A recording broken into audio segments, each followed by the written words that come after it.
اب آئیے میں آپ کے بیچ ایک لمبی مدت تک دعوت و تدریس سے منسلک اور غالباً اسی بستی کی جامع مسجد اہل حدیث جامع مسجد میں ایک لمبے عرصے تک امامت و خطابت کا فریضہ انجام دینے والے نوجوان خطیب، خوبصورت خطیب، اچھے لب و لہجے کے مالک، بہترین قد و قامت سے اللہ تبارک و تعالیٰ نے نوازا ہے، ایسی وجاہت عطا کی ہے کسی بھیڑ بھاڑ میں بھی اگر بیٹھے ہوں تو آدمی متوجہ ہو جائے کہ مولانا صاحب کہاں سے آئے ہیں، کون ہے۔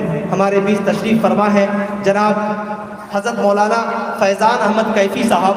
میں ان سے بہت پیار، محبت اور خلوص کے ساتھ یہ عرض کرنا چاہتا ہوں کہ وہ آئیں اور اپنے خطاب سے 20-25 منٹ تک ہمارے بیچ اپنے خطاب سے تمام سامعین کو مستفید فرمائیں۔ جناب فیضان احمد کیفی صاحب آپ کی۔ الحمد للہ نحمده ونستعینه ونستغفره ونعوذ بالله من شرور انفسنا ومن سیئات اعمالنا من يهده الله فلا مضل له ومن يضلل فلا هادي له واشهد ان لا اله الا الله وحده لا شريك له واشهد ان محمدا عبده ورسوله اعوذ بالله السميع العليم من الشيطان الرجيم من همزه ونفخه ونفثه بسم الله الرحمن الرحيم يا أيها الذين آمنوا اتقوا الله حق تقاته ولا تموتن إلا وأنتم مسلمون يا أيها الناس اتقوا ربكم الذي خلقكم من نفس واحدة وخلق منها زوجها وبث منهما رجالا كثيرا ونساء واتقوا الله الذي تساءلون به والأرحام إن الله كان عليكم رقيبا يا أيها الذين آمنوا اتقوا الله وقولوا قولا سديدا يصلح لكم أعمالكم ويغفر لكم ذنوبكم ومن يطع الله ورسوله فقد فاز فوزا عظيما أما بعد فإن خير الحديث كتاب الله وخير الهدي هدي محمد صلى الله عليه وسلم وشر الأمور محدثاتها وكل محدثة بدعة وكل بدعة ضلالة وكل ضلالة في النار أعوذ بالله من الشيطان الرجيم بسم الله الرحمن الرحيم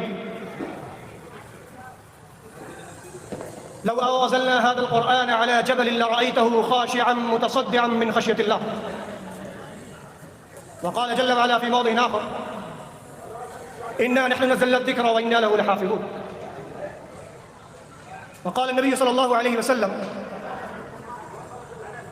مثل الذي يقرأ القرآن وهو حافظ له مع السفرة الكرام البر۔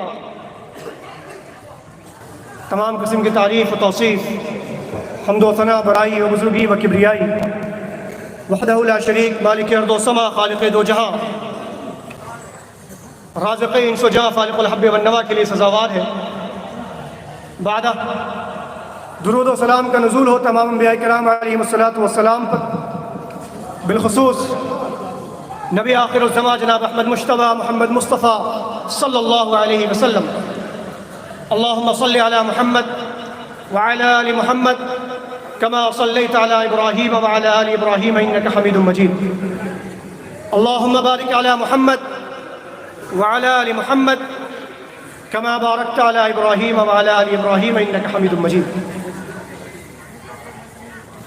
میں یہاں کوئی تقریر کرنے کے لیے نہیں آیا ہوں، اس کی وجہ یہ بتاتا ہوں کہ یہاں پر تقریر کے لیے دور دراز سے علماء کرام و فضلاء اعظام تشریف فرما ہے جو وقتاً فوقتاً آپ کو قیمتی نصیحتوں سے محظوظ کریں گے۔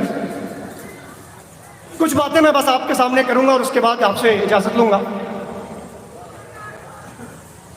یہ محفل، یہ مجلس دستار بندی کی طفیل میں لگی ہے۔ جامعہ ایوبیہ چکنصیر میں کچھ خوش قسمت بچوں نے حفظ قرآن مکمل کیا ہے، جن کے اعزاز میں آج ہم اور آپ یہاں جمع ہیں۔ اسی طفیل میں بھی 4 قسم کے لوگوں سے چند باتیں عرض کروں گا، اس کے بعد اجازت لوں گا۔ اس میں سب سے پہلے قسم کے جو لوگ ہیں وہ ہمارے حفاظ کرام ہیں، دوسرے قسم کے لوگ ان کے والدین، تیسرے قسم کے لوگ مدارس کے ذمہ داران ہیں، اور چوتھے قسم کے لوگ معاشرے کے لوگ، جس معاشرے میں کوئی بھی ادارہ قائم ہوتا ہے وہاں کے لوگ۔ کسی بھی مدرسے کے قیام کی بنیاد یا مقصد اللہ اور اس کے رسول صلی اللہ علیہ وسلم کی تعلیمات کی ترویج و اشاعت ہوتی ہے، اور جس علاقے میں ایسا مدرسہ یا ایسا جامعہ قائم ہے وہ علاقہ سب سے خوش نصیب علاقہ ہے، جہاں صبح سے لے کر کے رات تک اللہ کے کلام کی تلاوت ہوتی ہے۔ اللہ رب العالمین نے جو قرآن کریم نازل فرمایا اپنے پیارے حبیب صلی اللہ علیہ وسلم پر، اس قرآن کی تلاوت ہوتی ہے۔ آج ہمارے درمیان بہت سے ایسے لوگ ہیں جو حافظ ہیں، اور بہت سے ایسے بچے جو آج جن کے سر پر دستار باندھی جائے گی، جنہوں نے اس قرآن کو حفظ کیا، 30 پارے کو حفظ کیا۔ یہ قرآن کا حفظ کرنا کوئی معمولی کام نہیں ہے۔ قرآن کے بارے میں اللہ نے فرمایا کہ لو انزلنا هذا القرآن على جبل، کہ اگر میں اس قرآن کریم کو پہاڑ پر نازل کرتا نا، پہاڑ پر اگر یہ قرآن نازل ہوتا، لرأيته خاشعا متصدعا من خشية الله، تو تم اس پہاڑ کو ریزہ ریزہ ہوتے ہوئے دیکھتے اللہ رب العالمین کی خشیت سے۔ جس قرآن کو پہاڑ نہ برداشت کر پائے، اسے ایک چھوٹے سے 10 سال 12 سال کے بچے کے سینے میں اللہ رب العالمین نے محفوظ کر دیا۔ یہ اس بچے کی سب سے بڑی خوش قسمتی ہے کہ اللہ رب العالمین نے اس کا انتخاب فرمایا اس قرآن کریم کی تحفظ کے لیے، قرآن کریم کو یاد کرنے کے لیے۔ دنیا کی سب سے عظیم ترین کتاب، آفاقی کرام۔ وہ بچہ کوئی بھی ہو، میں ہوں، آپ ہو، آنے والی نسل کا کوئی بھی ہو، یا یہاں موجود جو بھی ہو، اللہ نے جس کا انتخاب کیا ہے قرآن کریم کے حفظ کے لیے، یقین مانیے وہ بچہ دنیا کا سب سے خوش نصیب بچہ ہے، کیونکہ وہ اللہ رب العالمین کے منصب، اللہ رب العالمین کے مقصد کا پاسبان ہے۔ اللہ رب العالمین نے بیان فرمایا اِنَّا نَحْنُ نَزَّلْنَا الذِّكْرَ وَإِنَّا لَهُ لَحَافِظُونَ، کہ میں نے ہی ذکر کو نازل کیا، میں نے ہی اس قرآن کو نازل کیا، اور اس کی حفاظت کی ذمہ داری بھی میری ہے، اللہ رب العالمین نے کہا۔ اور یہ حفاظت اللہ رب العالمین گاہے بگاہے، وقتاً فوقتاً، ہر معاشرے میں، ہر علاقے میں، مدارس میں بچوں کو قرآن حفظ کروا کر کے کرتا ہے۔ تو اللہ رب العالمین کے مشن میں، اللہ رب العالمین کے مقصد کے جو پاسبان ہیں، یہ چھوٹے چھوٹے ننھے ننھے بچے ہیں۔ انہیں آج نہیں پتا یہ کیا کر رہے ہیں، انہیں اس کارکردگی کا کوئی سنگینی نہیں معلوم ہے ان کو کہ کتنا سنگین معاملہ انہوں نے انجام دیا۔ دنیا کی سب سے عظیم ترین چیز انہوں نے آج اپنی زندگی میں حاصل کی۔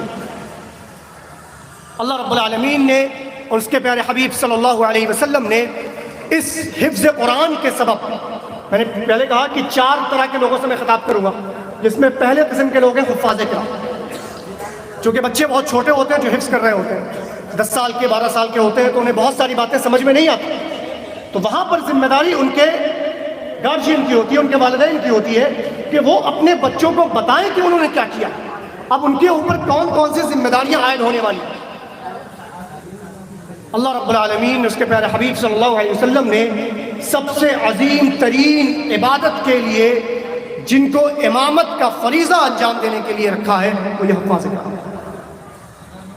مسلم شریف کی روایت نبی کریم صلی اللہ علیہ وسلم نے بیان فرمایا کہ قوم کی امامت وہ کرے گا جو سب سے زیادہ قرآن یاد کرنے والا ہے، جس کو سب سے زیادہ قرآن یاد ہے۔ اور اگر کوئی 2 شخص جمع ہو گئے جن کو دونوں کو قرآن یاد ہے، تو پھر یہ دیکھا جائے گا کہ ان میں سے کس کو سنت زیادہ ہے۔ تو پتہ یہ چلا کہ سب سے عظیم ترین عبادت، جسے ام العبادہ کہا جاتا ہے، نماز۔ قد افلح المؤمنون الذين هم في صلاتهم خاشعون، اللہ رب العالمین نے فعل ماضی پر لفظ قد لگا کر کے تحقیق کر دیا، یہ ثابت کر دیا کہ تحقیق کے وہ مومن کامیاب ہو گئے، ایسے مومن لوگ جن لوگوں نے اپنی نماز میں خشوع و خضوع اختیار کی۔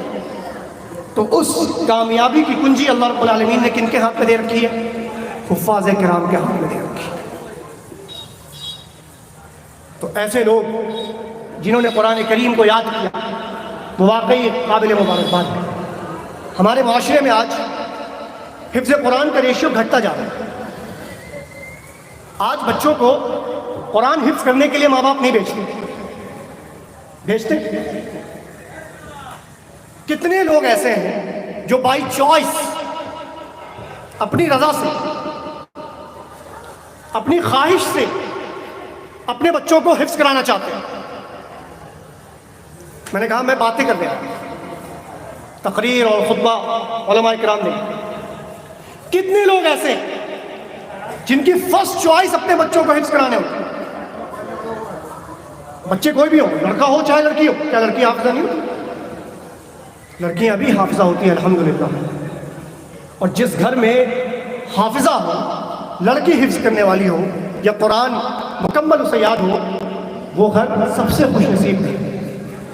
گھر کو چلانے والی لڑکیاں ہوتی ہیں، آئندہ نسل کی تربیت کرنے والی لڑکیاں ہوتی ہیں. اور جب لڑکیاں ہی حافظ ہوں گی تو آنے والی نسل کے بارے میں آپ سوچ سکتے ہیں کہ وہ کتنے خوش نصیب نسل ہوگی. تو کتنے لوگ ایسے ہیں جو اپنے اولادوں کو، اپنے بچوں کو پہلی مرتبہ میں پہلی خواہش ان کی یہ ہوتی ہے کہ میرے بچے ہیں. بہت کم، شاید پہلے ہو سکتے تھے 15 سال 20 سال پہلے، 25 سال 30 سال پہلے بچے ہوا کرتے تھے، چونکہ اس وقت مکتب کا نظام تھا تو مکتب میں بچوں کو پہلے پڑھایا ہی جاتا تھا. ان کی ابتدا ہی انہیں چیزوں سے ہوتی تھی. اور اس میں جو بچہ ذہین نکل گیا تو اس کے ماں باپ اسے قرآن حفظ کرا. آج یہ رویہ ختم ہو چکا ہے. معذرت کے ساتھ یہ فکر ہمارے معاشرے سے ختم ہو چکی ہے کہ ہمارے بچے حفظ کریں گے. ہماری کوشش یہ ہوتی ہے کہ بھائی نورانی قاعدہ پڑھا دیا، ناظرہ ختم کرا دیا، چلو اسکول چلو اسکول. کامیابی کی کنجی اسکول میں، انگلش میڈیم، ہندی میڈیم میں. دنیا سے جڑو گے تو کامیاب ہو. دنیا کے لئے سے لئے ملا کر کے چلو گے، قدم سے قدم ملا کر کے چلو گے تو کامیاب ہو گے، ورنہ کامیاب نہیں ہو سکتے. کیا حفاظ کرام دنیا سے قدم ملا کر کے نہیں چلتے؟ کیا حفاظ کرام دنیا سے قدم ملا کر کے چلنے لائق نہیں ہے؟ دنیا میں سب سے خوش نصیب اگر حفاظ کرام ہے تو سب سے ذہین بھی حفظ کرنے والا انسان ہوتا ہے. سب سے ذہین. ایک بچہ جو فرسٹ کلاس سے پڑھتے ہوئے آ رہا ہے، فرسٹ کلاس سے LKG ہے، UKG ہے، نرسری ہے، اس کے بعد جو بھی جتنے بھی کلاسز ہیں سب پڑھتے ہوئے آ رہا ہے. اور ایک حفظ کرنے والا بچہ جس نے حفظ مکمل کیا، اس نے شروع کی کوئی بھی تعلیم حاصل نہیں کی، آپ اسے 7th میں یا 8th میں ایڈمیشن کروائیے اور اس کے بعد دونوں بچوں کے پروگریس رپورٹ کو دیکھیے آپ، کون سا بچہ بازی مارتا ہے، کون سا بچہ بازی مارتا ہے. میمورائزنگ پاور جو ہے نا وہ اللہ رب العالمین کی نعمت ہے. اور اللہ رب العالمین کی نعمت حافظوں کے اوپر، کیونکہ انہوں نے اپنی زندگی کے 4 سال 5 سال اسی چیز میں لگایا، چیزوں کو یاد کرنے میں لگایا. رٹنا ان کی ہیبٹ ہو گیا، چیزوں کو رٹ ڈالنا ان کی عادت ہو گئی. تو اب کوئی بھی چیز رٹنے سے یا یاد کرنے سے، میمورائز کرنے سے انہیں کوئی روک نہیں سکتا. تو اگر آپ اپنے بچوں کو حفظ کراتے ہیں، اگر آپ اپنے بچوں کو حفظ میں ڈالتے ہیں اور اس کے بعد وہاں سے پھر وہ آگے کسی اور تعلیم کے لیے جاتے ہیں تو یقین مانیے وہ بچہ بہت تیز ہوگا، بقیہ بچوں کے مقابلے میں بہت تیز ہوگا. حفاظ کرام کے حوالے سے ایک چیز اور کہوں، آپ واقعی بہت خوش نصیب ہیں کیونکہ اللہ رب العالمین نے آپ کا انتخاب فرمایا. اللہ کے رسول صلی اللہ علیہ وسلم نے بیان فرمایا، مثل الذی یقرأ القرآن وهو حافظ له. جتنے بھی بچے حفظ کر رہے ہیں، حفظ کر چکے یا جو بڑے ہو چکے ہیں جو حافظ ہیں یا جن کے بچے حفظ کر رہے ہیں، ان سب کو یہ حدیث معلوم ہونی چاہیے. نبی کریم صلی اللہ علیہ وسلم نے بیان فرمایا، مثل الذی یقرأ القرآن وهو حافظ له مع السفرة الكرام البررة. کہ اس شخص کی مثال جو قرآن پڑھنے والا ہو اس حال میں کہ وہ قرآن حفظ کرنے والا ہو، قرآن کا حافظ ہو. مع السفرة الكرام البررة، وہ بروز قیامت جنت میں فرشتوں کے ساتھ ہوگا. ہم اور آپ کس چیز کی تیاری کے لیے اس دنیا میں آئے؟ آخرت کی تیاری کے لیے آئے. بارہا کہتے سنتے آئے کہ یہ دنیا دار الامتحان ہے. یہاں ہم تیاری کرنے کے لیے آئے. کس دن کی تیاری کے لیے آئے؟ آخرت کی تیاری کے لیے آئے. اور اللہ رب العالمین نے کہا، اس کے پیارے حبیب صلی اللہ علیہ وسلم نے بیان فرمایا کہ آخرت کی تیاری میں سب سے بہترین تیاری یہ ہے کہ دنیا میں اللہ کے کلام کو یاد کرو، اللہ کے کلام کو حفظ کرو اور جنت میں فرشتوں کے ساتھ. آگے بیان کریں. اب ہر بچہ تو حافظ نہیں ہو سکتا، ہر بچہ حافظ ہو سکتا، ہر انسان کو قرآن پڑھنا بھی نہیں آ سکتا اچھے سے. اور ہمارے یہاں بہت سے لوگ ایسے ہوتے ہیں جو قرآن سے عاجز آ جاتے ہیں، پڑھ نہیں پاتے. ان کی زبان ٹوٹی بھی نہیں ہوتی، زبان میں لکنت ہوتی ہے یا بچپن میں انہوں نے قرآن نہیں پڑھا صحیح سے، اس لیے بڑے ہو کر کے وہ قرآن نہیں پڑھ پاتے. نتیجہ یہ ہوتا ہے کہ وہ قرآن چھوڑ دیتے ہیں.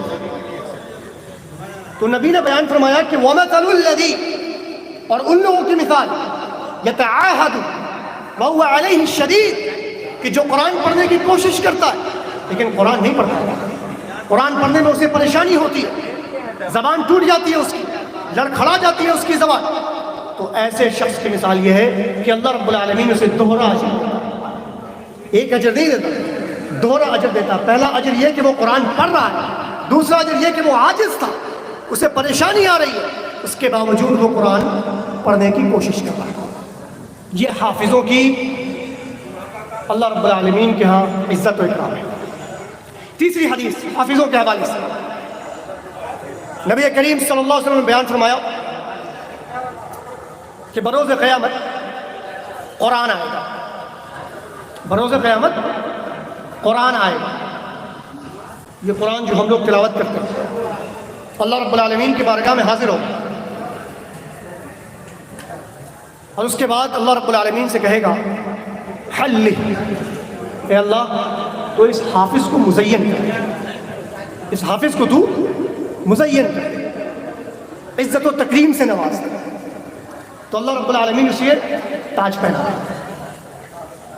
پھر قرآن کہے گا اے اللہ تو اسے مزید مزین کر دے، اتنا کافی نہیں ہے اس کے لیے کہ تو نے اسے تاج پہنا دیا، اسے اور مزین کر۔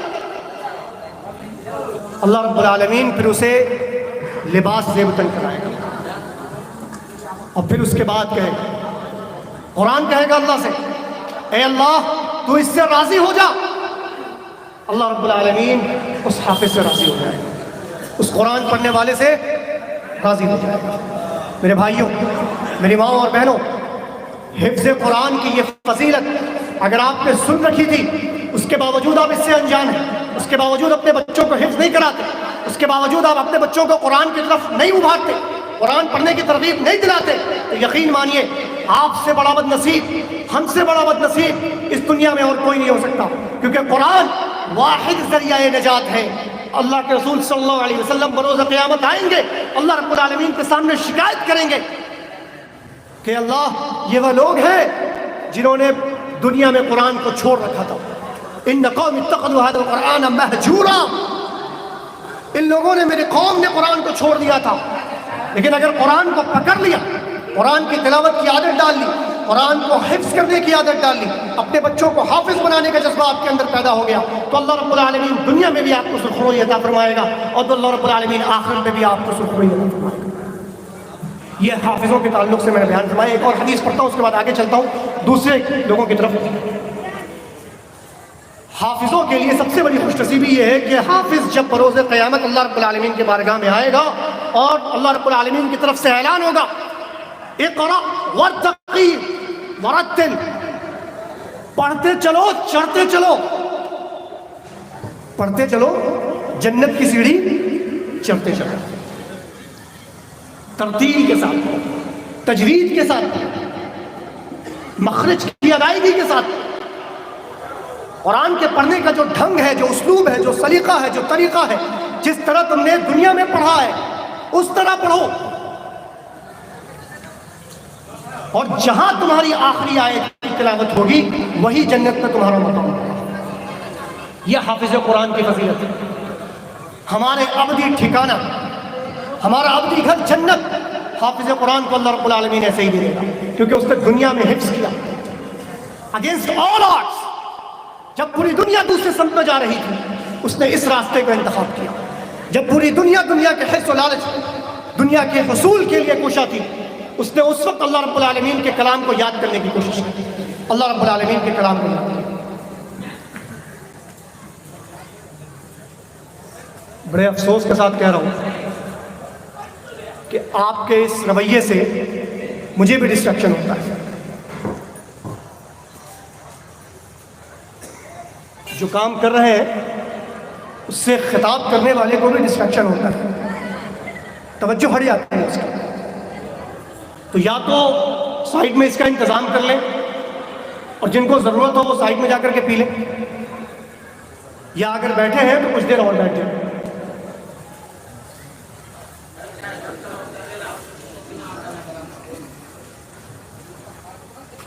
حافظ قرآن کے بعد جو دوسرے قسم کے لوگ ہیں وہ ان کے والدین ہیں۔ ان والدین کو اسلام نے سب سے بڑا خوش نصیب مانا ہے جنہوں نے اپنے بچوں کو حفظ قرآن کے لیے صرف کر دیا، حفظ قرآن کے لیے صرف کر دیا۔ بروز قیامت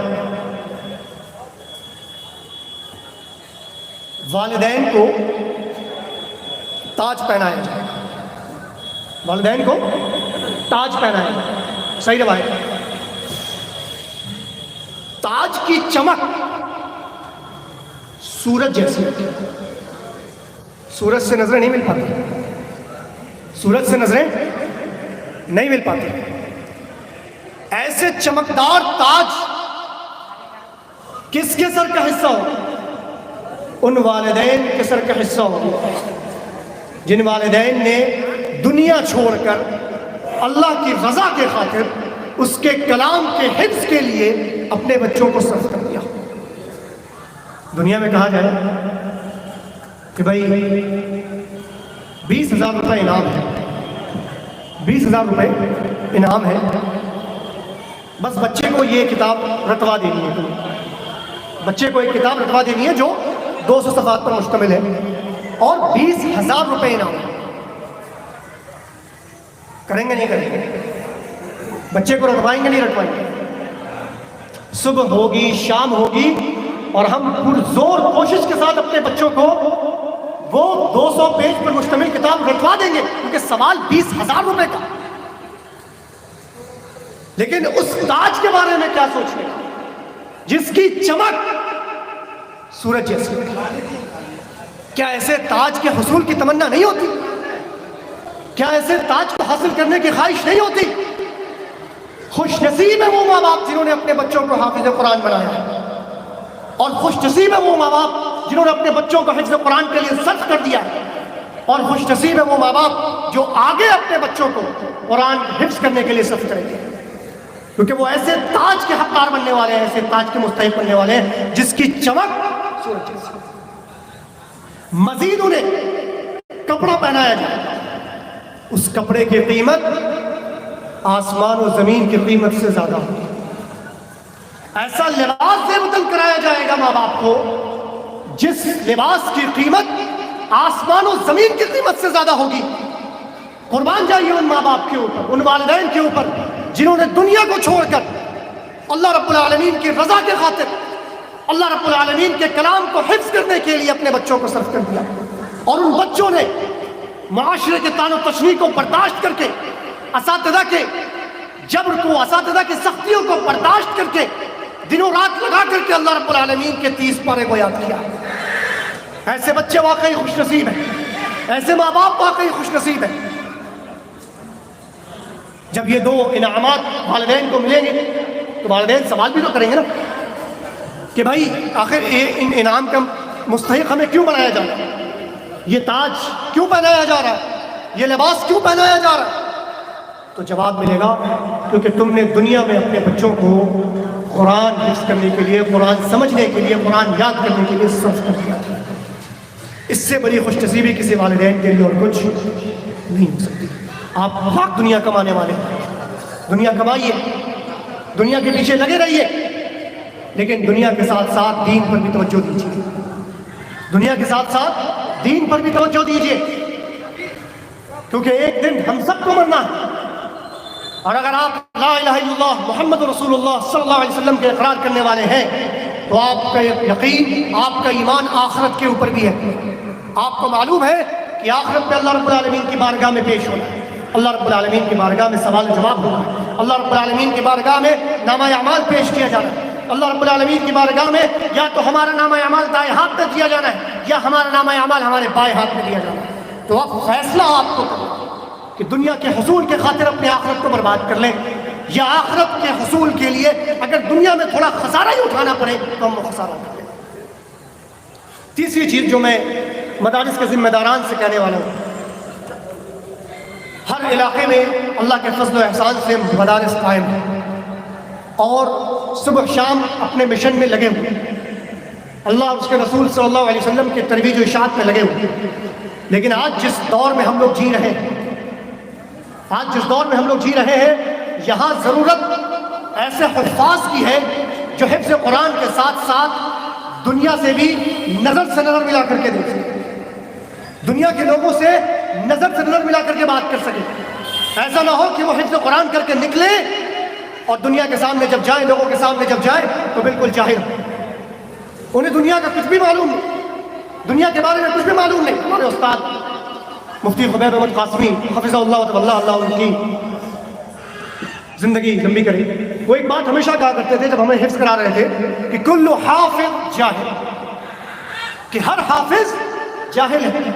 اس لیے نہیں کہ وہ قرآن یاد کرے، وہ مذاق نہیں اڑاتے تھے، وہ یہ کہتے تھے کہ اس نے قرآن رٹ لیا۔ قرآن سمجھا کہاں اس نے؟ قرآن سمجھا کہاں اس نے؟ قرآن سمجھا کہاں اس نے؟ قرآن آپ نے رٹ لیا، قرآن آپ نے یاد کر لیا، ایک منزل آپ نے پار کر لی۔ قرآن تو سمجھنے کے لیے بھیجا گیا نا، وَلَقَدْ يَسَّرْنَا الْقُرْآنَ لِلذِّكْرِ فَهَلْ مِن مُدَّكِرٍ۔ ایک تاکید کا صیغہ نہیں لایا اللہ نے۔ جو عربی سے واقف ہے، عربی کے قاعدے سے واقف ہے، علماء کرام وہ بتائیں گے آپ کو کہ یہاں پر اللہ رب العالمین نے ایک نہیں دو تاکید کے جملہ استعمال فرمائے، وَلَقَدْ۔ البتہ تحقیق کی ہم نے قرآن کو آسان کر دیا ہے نصیحت کے لیے، تو ہے کوئی نصیحت حاصل کرنے والا، تو یہ قرآن نصیحت کے لیے بھیجا ہے۔ تو ضرورت اس بات کی ہے کہ اگر آپ قرآن حفظ کرا رہے ہیں تو ساتھ ہی ساتھ بچوں کو سورۃ الفاتحہ اور مزید چند سورتوں کے معنی یاد کروائیں۔ ایک مقولہ پیش کرتا ہوں، بہت مشہور واقعہ ہے، اس کے صحت اور ذوق سے صرف نظر۔ ایک صاحب جو عربی جانتے تھے، قرآن کے ترجمے سے واقف تھے، آپ لوگوں نے بھی سنا ہوگا، اس سے میں آپ کو بتا رہا ہوں سنگینی کیا ہے، قرآن کیوں سمجھنا چاہیے حافظوں کو۔ ایک مسجد میں نماز پڑھنے کے لیے اور وہاں امام نے سورۃ یوسف کی تلاوت فرمائی۔ پہلی رکعت میں سورۃ یوسف کی تلاوت فرمائی اور اس کے بعد رکوع و سجود کا معاملہ آیا اور دوسری رکعت میں کوئی اور سورۃ کی تلاوت فرمائی۔ نماز ختم ہو گئی تو وہ صاحب امام کے ساتھ جاتے ہیں، امام صاحب کے پاس جاتے ہیں اور عرض کرتے ہیں کہ امام صاحب آپ نے حضرت یوسف کو کنویں میں تو ڈال دیا، نکالنا بھول گئے، کنویں میں تو ڈال دیا، نکالنا بھول گئے۔ یہ بظاہر ایک مضحکہ واقعہ ہے، لیکن اس کے اندر جو سنگینی ہے اس کو سمجھیے کہ ایک قرآن کا سمجھنے والا جو قرآن کا حافظ بھی ہے، قرآن کو سمجھتا بھی ہے، وہ جانتا ہے کہاں پہ رموز و اوقاف ہے، کہاں پر ہمیں رکوع کرنا ہے، کہاں پہ ہمیں رکنا ہے، کہاں پہ آیت اور کہاں پہ پورے واقعے کی تکمیل ہو رہی ہے۔ یہ ساری چیزیں کون سمجھتا ہے؟ قرآن جو سمجھے گا وہی تو۔ تو یہ مدارس کی ذمہ داری ہے کہ وہ اپنے بچوں کی ایسی تربیت کریں کہ اگر وہ حفظ قرآن کر کے نکلے تو کم از کم چند صورتوں کا انہیں معنی اور مفہوم معلوم ہے۔ برین اسٹارمنگ آج کے دور میں بہت پرچلت چیز ہے۔ آج جو یہاں پہ آپ لوگوں نے پروگرام کے شروع میں مکالمہ دیکھا تھا جس پر برادرم جمیل اختر شفیق تحریر نے میری بات کی، یہ آج کے وقت میں بہت ضروری ہے۔ اپنے بچوں کو تیار کیجئے دنیا کے لیے، دنیا سے قدم ملانے کے لیے، حافظوں کو تیار کیجئے دنیا سے قدم ملانے کے لیے۔ رحمانی ٹھٹی کے کوارڈینیٹر ہمارے سامنے موجود تھے، انہوں نے بھی آپ کے سامنے اس بات کی سنگینی کو پیش کیا کہ آج کے دور میں مدارس کے فارغین کی کس قدر ضرورت ہے معاشرے کی اصلاح کے لیے، رہنمائی کے لیے، لوگوں کو یہ بتانے کے لیے کہ آپ کی بھلائی کس میں ہے، آپ کی اچھائی کس میں پنہا اور پوشیدہ ہے۔ وہ وہی بتا پائیں گے جو شریعت اسلامیہ کے واقف ہوں گے، قرآن و سنت کے واقفین ہوں گے اور ساتھ ہی ساتھ دنیا کے واقف ہوں گے۔ تو ضرورت ہے قرآن کے ساتھ ساتھ دنیا کی بھی ہمیں سمجھ۔ آخری گہار میں لگاؤں گا، اس کے بعد اپنی بات ختم کرتا ہوں۔ معاشرے کے لوگوں سے، آپ لوگوں سے جو یہاں آج مجلس میں حاضر ہیں، ہمارے یہاں ایک رویہ بہت عام ہے، مدارس کے بچوں کو وہ عزت، وہ وقار نہیں مل پاتی جس کے وہ حقدار ہوتے ہیں۔ بس ایک بات کہوں گا، اس کے بعد بات کروں گا۔ جب مدارس کے بچے جو ہوتے ہیں نا، ہمارے راستوں سے گھوم رہے ہوتے ہیں، جا رہے ہوتے ہیں، اور ان میں سے اگر کوئی بدماشی کر دے، کوئی چلا دے، تو وہ ایسے بچے ہوتے ہیں جن کے حوالے سے ہم یہ سوچتے ہیں کہ ہم فری ہیں، چاہے تو ڈانٹ دیا، چاہے تو دو ہاتھ لگا دیا، چاہے تو جو چاہا وہ کر دیا۔ آپ کو یہ حق کسی نے نہیں دیا، آپ کو یہ حق کسی نے نہیں دیا، وہ آپ کے نگرانی میں، آپ کے علاقے میں مدرسہ ہے نا، آپ کے علاقے میں مدرسہ ہے، وہ آپ کے نگرانی میں ہے، ان کے ماں باپ نے دور سے آپ کے حوالے کیا ہے انہیں، یہ آپ کی ذمہ داری ہے کہ آپ ان کی دیکھ ریکھ کریں، اگر وہ کوئی غلطی کر دیتے ہیں، ان سے کوئی کوتاہی ہو جاتی ہے، کوئی لغزش ہو جاتی ہے، تو انہیں بیٹھائیں، انہیں سمجھائیں، ان کے پیٹھ پر ہاتھ رکھیں، ان سے 2 منٹ بات کریں، آپ انہیں بتائیں کہ تم قوم کے معماروں میں سے ہو، تم آنے والی نسل کے پاسبانوں میں سے ہو، تم آنے والی نسل کے رہنماؤں میں سے ہو، انہیں بتائیں کہ تمہارے پیٹھ کے اوپر کیا ذمہ داریاں ہیں۔ اس کے بعد دیکھیں جب آپ 2 میٹھے بول کر کے ان سے بات کریں گے تو انہیں کتنی خوشی ہوتی ہے، انہیں واقعی کتنی خوشی ہوتی ہے۔ میں بھی مدرسے کا فارغ ہوں، میں نے بھی حفظ کیا، میں نے بھی یہ سارے رویے جھیلے، یہ سارے رویے ہم نے دیکھے، اور اس کے باوجود میں یہ کہتا ہوں کہ اگر آپ نے ان بچوں کو اپنا لیا، ان بچوں کو اپنے بچوں کی نظر سے دیکھنا شروع کر دیا، گاہے بگاہے مدرسے میں آئے، کسی بچے سے ملاقات ہوئی، ان سے پوچھ لیا کون سا پارا حفظ کر رہا ہے، کھانا کیسا ملتا ہے، کیا کپڑا پہن رہے ہیں، پیسہ وغیرہ ہے، ماں باپ پیسہ بھیجتے ہیں، اگر ایسی تربیت آپ کرنے لگ جائیں کچھ نہیں جائے گا آپ کا، کچھ نہیں جائے گا آپ کا۔ ضروری نہیں ہے کہ 60 سال کا آدمی آ کر کے کسی بچے کی خیریت معلوم کرے گا، 20 سال کا لڑکا ہے، 25 سال کا لڑکا ہے، 30 سال کا نوجوان ہے، وہ بھی آ کر کے کسی ایک بچے کے سر پر پیار سے ہاتھ رکھ دے، پیٹھ پر ہاتھ رکھ دے اور اس سے پوچھ لے کہ بیٹا کون سا بارہ حفظ کر رہے ہو، نازلہ کر رہے ہو، کیا کر رہے ہو، کیا پڑھ رہے ہو، واقعی اس بچے سے بڑا خوش دنیا میں کوئی نہیں ہوگا۔ اللہ رب العالمین سے دعا ہے کہ اللہ رب العالمین ہم تمام لوگوں کو کہنے سننے سے زیادہ عمل کرنے کی توفیق عنایت فرمائے۔ بس یہ باتیں تھی جو میں نے آپ کے سامنے پیش کی۔ اقول قولی ھذا واستغفر اللہ لی ولکم ولسائر المسلمین واستغفروہ انہ هو الغفور الرحیم۔ السلام علیکم ورحمۃ اللہ۔